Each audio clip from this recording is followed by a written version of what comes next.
ABP news, सर्वसामान्य जनतेचं खुलं व्यासपीठ।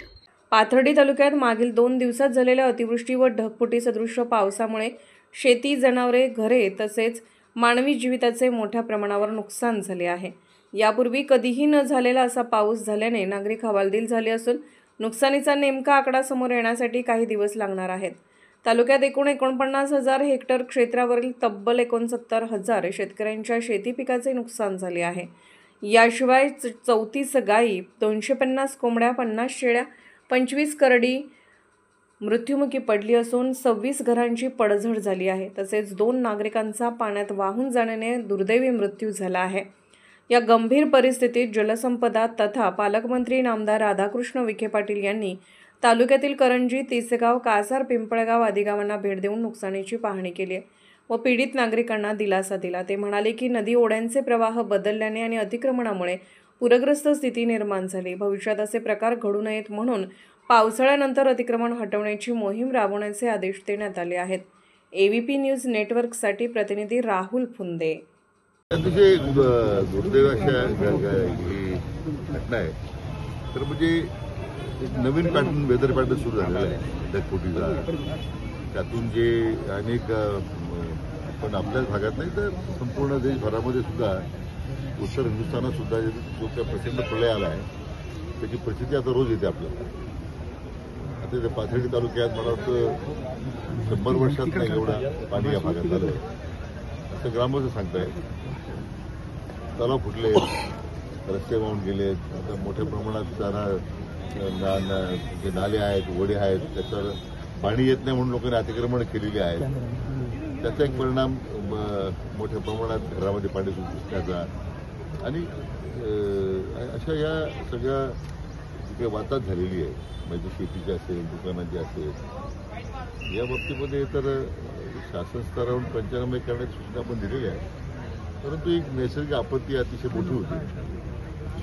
एकच आहे की एखाद 2 आपत सोडला तर एवढ्या मोठ्या आपत्तीत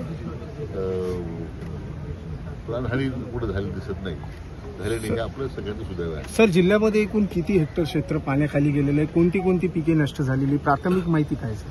नाही, आता 2 दिवसाची घटना आहे त्यामुळं ताबडतोबीनं याची प्राथमिक अंदाज घेण्यासाठी कार्यवाही करावी। आवश्यक ज्या भागांमध्ये अतिवृष्टीने, ढगफुटीने त्या भागातील कर्मचारी इकडे बोलून घ्यावे घेऊन एकतर पंचनामा करण्याची स्थिती बऱ्याच ठिकाणी नाही आहे, शेतामध्ये पाणी आहे।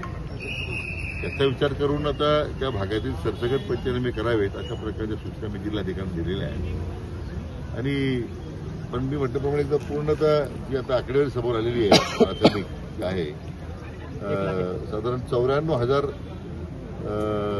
साधारण 770 शेतकऱ्यांच्याकडे, म्हणजे मला वाटतं 1,02,000 साधारण 1,00,000 हेक्टर क्षेत्र बाधित झालेलं आहे। म्हणजे मुख्य क्षेत्र प्रचंड मोठ्या प्रमाणात बाधित झालेलं आहे। आता ह्या भागात पाथर्डी आहे, शेवगाव आहे, इथे तर आपण स्वतः पाहता किती त्याच्यात किती स्थिती गंभीर आहे। सर, दुसरीकडे विरोधात सातत्याने तातडीने काही मदत दिली जाणार आहे का? आपले स्थायी आदेश आहेतच शासनाचे, पण आता ओरंडाभाऊ नुकसानीचा विचार करता काही आपल्याला एनडीआरएफचे जे नॉर्म आहेत आपले त्याप्रमाणे मदत करतो आपण, काही एसडीआरएफचे आहेत, काही एनडीआरएफचे आहेत, पण ओरंडाभाऊ एनडीआरएफच्या पेक्षा काही मदत करता येईल का म्हणून आता मला वाटतं मदत पुनर्वसन बघायला तशा पद्धतीने आपण विनंती करू। सर, विरोधात सातत्याने आरोप करताय की पंचनामे होतात मात्र मदत दिली जात नाही। अहिल्यानगरचे खासदारांनी देखील तेच आरोप केले की वेळोवेळी पंचनामे केले जातात मात्र मदत मिळत नाही। कसं बघतं सर त्यांच्या आरोपाला? मला असं आहे की यापूर्वी ज्या ज्या घटना घडल्या आहेत, आता नगर तालुक्यातले मध्ये आकर्णेर, पिंपळगाव, माळवी, वाळकीला, इथे आपण तातडीने स्वतः गेलो, पंचनामे झाले, लोकांना मदत मिळते। माहीत नाही की अशा त्या बाबतीमध्ये विरोधकांचं कामाचे आरोप करायचं, पण सगळीकडे आम्ही काय लक्ष देत नाही। लोकांना आमचं शासनाचा प्राधान्यक्रम लोकांना मदत करण्याचा आहे सर्व अर्थात। कालच्या ढगफुटीमुळे काही संसारच उघड्यावर पडले आहेत, अक्षरशः घरात काही राहिलेलं नाहीये। आशांसाठी काही शेल्टर हाऊस वगैरे तातडीचं काय होणार? नाही, आता याच्यामध्ये 2-3 मुद्दे आहेत। एकतर ज्यांची घरं वाहून गेली, घरं पडली, मी आता जिल्हाधिकारी महोदयाशी चर्चा करत होतो की आपण प्रधानमंत्री आवास योजनेतून जर त्यांना घरं बांधण्यासाठी काही रक्कम देऊ शकलो, कारण त्या स्वतःच मालकी जागा असते, तो एक पर्याय तपासून पहा म्हटलं, म्हणजे ताबडतोबीने त्यांना मदत करता येईल। नंबर 1 टेम्पररी शेल्टरमध्ये आपण नेहमी शाळा वगैरे आहे त्या किंवा पुढे सार्वजनिक जिथे जागा आहे तिथे लोकांना स्थलांतर करून ते मदत करतोय. दुसरा मुद्दा मी त्याच्यामध्ये काही नगरमधून किंवा मग सर्व संस्थांच्या माध्यमातून या सगळ्या बाधित झालेल्या लोकांना जर काही आपल्याला फूड पॅकेटच्याद्वारे काही मदत करता आली, संसार उद्ध्वस्त आहेत काय तर राहिलं नाही, तर ती एक मदत करण्याचा एक पर्याय आम्ही त्या ठिकाणी सुचवलेला आहे. सर, हिंदी में जानना चाहेंगे, जिस तरह से बड़े पैमाने पर बारिश हुई है उसको लेकर क्या सरकार की ओर से मदद कार्य किया गया? शॉर्ट नहीं, अभी पंचनामे हो रहे हैं.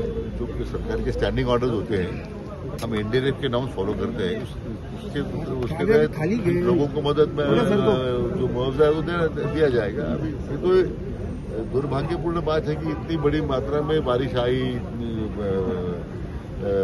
यहाँ फ्लड की सिचुएशन पैदा हो गई है. लेकिन एक इस गांव में जो मैं खड़ा हूँ इसकी अच्छी बात है कि कोई जानहानि हुई नहीं है. लेकिन मकान हो या उसकी जो या दुकान हो उसका काफी नुकसान हुआ है. तो उसका पंचनामा करने की हमने सूचना दी है. महाराष्ट्राचे सर्वमान्य दैनिक समर्थ गावकरी अहमदनगर, पुणे, नाशिक, जळगाव, धुळे, नंदुरबार, सोलापूर, कोल्हापूर, सांगली, सातारा, मुंबई, ठाणे, पालघर, रत्नागिरी, रायगड, सिंधुदुर्ग, नांदेड, उस्मानाबाद, बीड, औरंगाबाद, नागपूर, गडचिरोली, भंडारा, गोंदिया, अकोला, यवतमाळ, बुलढाणा येथून एकाच वेळी प्रसिद्ध होणारे एकमेव दैनिक सर्वसामान्य जनतेचे खुले व्यासपीठ. संपादक आहेत विश्वासराव आरोटे. मोबाईल नंबर आहे 9423 38 85 08. दुसरा मोबाईल नंबर 9423 46 72 72. तिसरा मोबाईल नंबर 75 88 15 0001. वेबसाईट आहे sgavkari.com. मेल आयडी आहे akl gavkari@gmail.com.